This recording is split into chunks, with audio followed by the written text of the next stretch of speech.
சில நேரத்துல எல்லாம் தாழ்மையா சொல்றேன், இன்னைக்கு இத்தனை அதிகாரம் படிக்கணும் அப்படின்னு சொல்லிட்டு பைபிள் எடுத்து உக்காந்துருவோம். உட்காந்து படிப்போம், ஒரே வசனத்துல நிற்கும். ஏன்னா அதுக்குள்ளேயே உள்ள டிராவல் ஆகிட்டே இருக்கும். அவ்வளோதான். அன்னைக்கு அதிகாரம் 5 அதிகாரம் படிக்கணும்னு நினச்சி 5 வசனத்தோட முடியும்.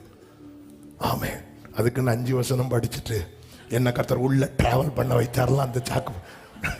ஆமே, அப்படியே உள்ள நம்மளும் இருந்து சரி. இன்னைக்கு உள்ள ஒருத்தர் ஒரு நாளைக்கு 80 அதிகாரம் படிப்பாருன்னு சொன்னார். ஆமே, அது கேட்டதும் நமக்கு வந்துச்சு வெறி.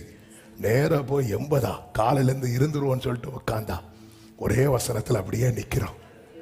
ஆமே, உள்ள அந்த அந்த அந்த அந்த அந்த டோர் அப்படி உள்ளே போயிட்டோன்னு வைங்களேன், நம்மளால் அந்த டோரை சாத்துறதுக்கு மனசே வராது. ஆமே, இங்கே இதை கேட்குற ஆன்லைன்லேயும் கேட்குறவங்க சொல்கிறேன். ஆமாம், நீங்கள் கேட்கல, உங்களை கேட்க வச்சுட்டு இருக்கிறார். இந்த வேதத்தை நேசிங்க, நீங்கள் நல்லா இருப்பீங்க. உங்ககிட்ட நாங்கள் சப்ஸ்கிரைப் பண்ணுங்க, லைக் பண்ணுங்க, ஷேர் பண்ணுங்க எல்லாம் சொல்ல மாட்டோம். நீங்கள் பண்ணிடுங்க. ஆனால் ஒன்று சொல்லுவோம், இந்த பைபிளை நேசிங்க. எவ்வளவுக்கு எவ்வளோ நேசிக்க முடியும் அவ்வளவுக்கு அவ்வளோ கொண்டாடுங்க. இது உங்கள் பெஸ்ட் ஃப்ரெண்ட் ஆக்கிருங்க. தனியாக ஃபோன் எடுத்து போய் நிறைய பேர் உட்காந்து இருக்கும்போது நீங்கள் தனியாக பைபிள் எடுத்து உட்காந்து இருக்கிறத அப்பா பார்த்தா, எங்க ஒரு பிள்ளை, ஒரு மகன் அல்லது ஒரு மக திடீர்னு போய் ரூம் கதவை சாத்தி போட்டுட்டு உள்ளே இருந்தாங்க. கொஞ்ச நேரம் கிச்சனில் இருக்கிற அம்மாவுக்கு பக்கு பக்குன்னு இருக்கும். இவ வர போறா, கதவை சாத்துறா, என்னன்னு பார்ப்போம். அப்படி கதவை திறந்து பார்க்கும்போது அந்த பிள்ளை ஃபோனில் அப்படி இருந்தால் அந்த பெற்றோருக்கு எப்படி இருக்கும்? அதே நேரத்தில் அப்படி கதவை திறந்து பார்க்கும்போது அந்த பிள்ளை பைபிள் எடுத்து இப்படி படிச்சுட்டு இருந்தான்.